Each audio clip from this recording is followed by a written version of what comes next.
بشناسید.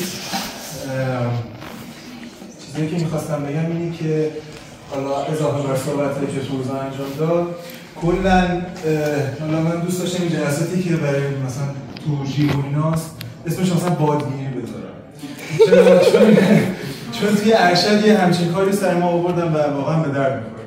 ببین اصولا شما وقتی میایید مثلا یه دانشگاه درجه‌ای مثلا شهید بهشتی یا کلا یک رشته خوبی قبول میشید، یک بادی دارید.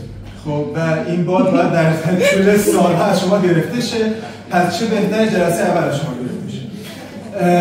مثلا برای خود ارشد ما اینجوری بود که خیلی‌ها توقع داشتن که حالا مثلا ارشد ژنتیک می‌کنن.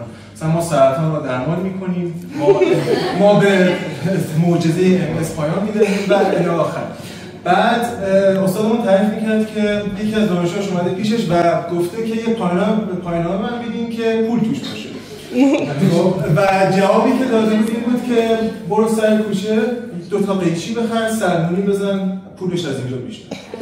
خب درسته حالا همون فرد با این تخریب برام دانشیار هاروارده، ولی پس نتیجه روز اول بادگیری بشید خیلی در مسیرتون تاثیر داره.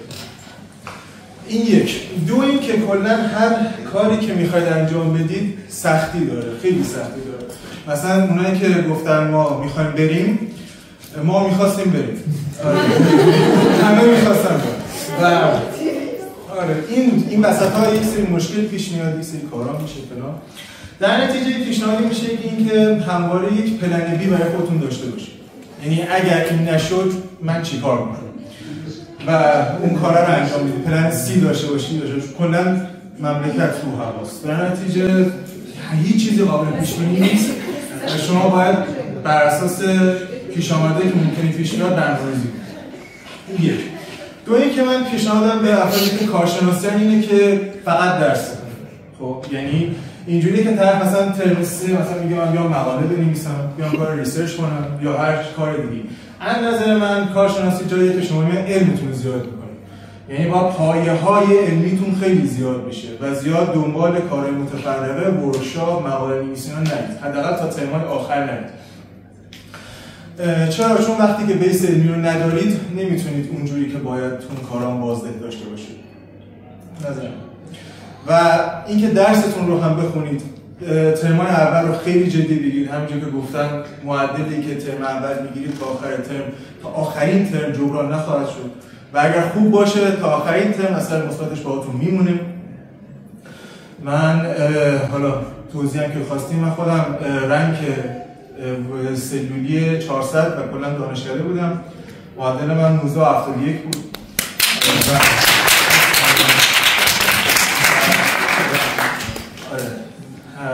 کلا این کارا میشه کرد، ولی در کنار درس خوندن میشه از یک طرقی در واقع رزومه تحصیلیتون رو قوی کنید که علاوه بر رنک بودن که خیلی موثره و معدلتون، یکی از کارهاش همین المپیاد کلا فرآیندی که شما میاد بین بهترین های دانشگاه‌های کشور رو راحت می‌کنید و اگر در سی ویتون یا هم رزومتون بخوره که شما در بین این یک چنین آزمونی میتونید رتبه بیارید، خیلی به دردتون می‌خوره.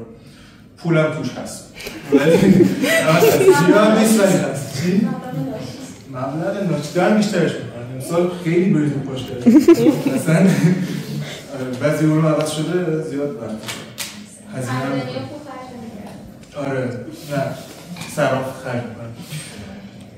یکی اینه، یکی کنکور ارشد. حالا اونایی که دوست دارن برن وزارت بهداشت کنکور ارشد وزارت بهداشت، اونایی که دوست دارن برن وزارت علوم کنکور ارشد وزارت علوم دارن که رتبه برتر شدن اونجا هم باز توی رزومتون تاثیر داره. و کلا استعداد درخشان، المپیاد و کنکور ارشد راههایی هستن که شما میتونید به مقطع ارشد وارد شید که اگر مثلا پسری میخواید اپلای کنید وقتتون نمیرسه میخواید به سطحی به اسم سربازی، حداقل ارشد شروع کنید، در اون بازه میخواید اپلای کنید یا حتی بعد ارشد میخواید اپلای کنید و الی آخر.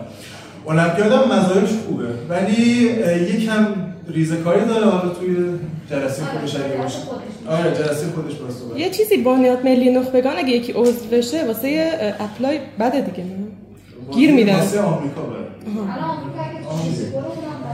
آره آمریکا نمیشه رفت، پس بنیاد نخبگان رو دوست بدارید.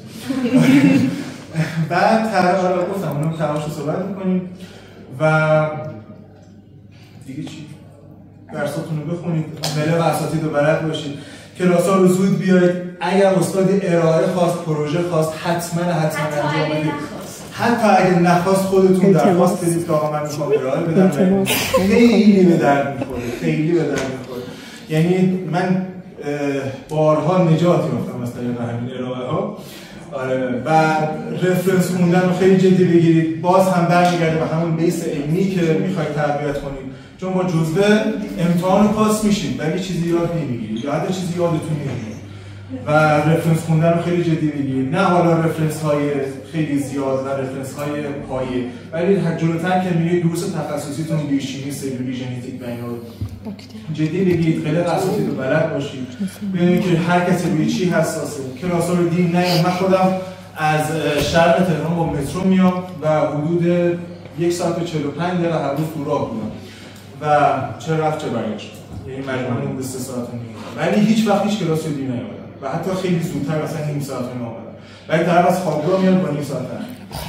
آره، اینا تاثیر میذاره رو نمرتون. او اگر به قول فروزان تو چشم استاد باشید، به صورت خوب البته، خیلی تاثیرگذارتون نمره که بهتون میدن، یعنی اسمتون رو برای موقع تحصیل کردن اگه تحصیل کنه ببینه نمرتون تاثیر داره و نمرتون بهتر میشه. سوال چیزی آخر سال دیگه چی؟ زبانم جدی بگیرید. من خودم یک گپایی که دارم همین زبانه و دوست داشتم که از جلوتر در واقع تقویت میکردم، ولی یک نکته که هست این که هر چی که به ترم‌های آخر نزدیک‌تر میشه، دروس تخصصی‌تر میشه، نمرات سخت‌تر میشه، اما دروس‌های به درد بخورتری براتون قرار داده میشه. مثلا از شب عمومی‌ها راحت میشین، از شب دروس پایه راحت میشین و در نتیجه اون زمانه که باید یک کم به فکر مهارت اندوزی هم باشید. مثلا اگر دوست دارید تو کار بیوانفرماتیک فعالیت کنید، تو بهتره مثلا برنامه‌نویسی یاد بگیرید، کار با دیتابیس‌ها رو یاد بگیرید که مثل ما در ارشد مورد فشار قرار نگیرید.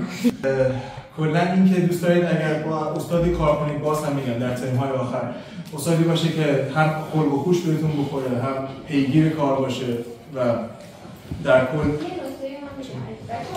فرصت طلب باشید. خیلی وقتا استادا توی گروه دانشکده مثلا میگن دانشجوی ارشد دکتراشون فراخوان بذاره که آقا ما همچین پروژه‌ای رو داریم، آدم کم داریم الان، خب نیاز داریم که یکی بیاد مثلا این گوشه کارو بگیره، اون تیکه رو انجام بده. من خودم 3 تا کاری که گرفتم رو همین شکلی گرفتم. خب اون 2 تای دیگه‌ش هم استاد پروژه کنه. یعنی خیلی مهمه که مثلا حواست باشه تو گروه دقاطی اون شوخی‌ها و چرت و پرتایی که ما میگیم، خب چه چیز مهمی هم داره رد و بدل میشه. اون آرکایو نکنی سالی دوبار بهش سر بزنی. بعد یک چیزی هم نکته هم درباره کار کردن هست. من خودم ارشد دارم کار میکنم، ولی کارشناسی چون تعداد کلاساش بسیار زیاده، اصولا نمیتونید هم کارو هندل کنید هم درس، یا جفتش رو خراب میکنید یا حداقل یکیشو. من نظرم خیلی نه نظرم اینجوری، ولی این هم هست، یعنی اگر میخواید کار کنید و به پول برسید باید از یک سری نمراتون بزنید و همین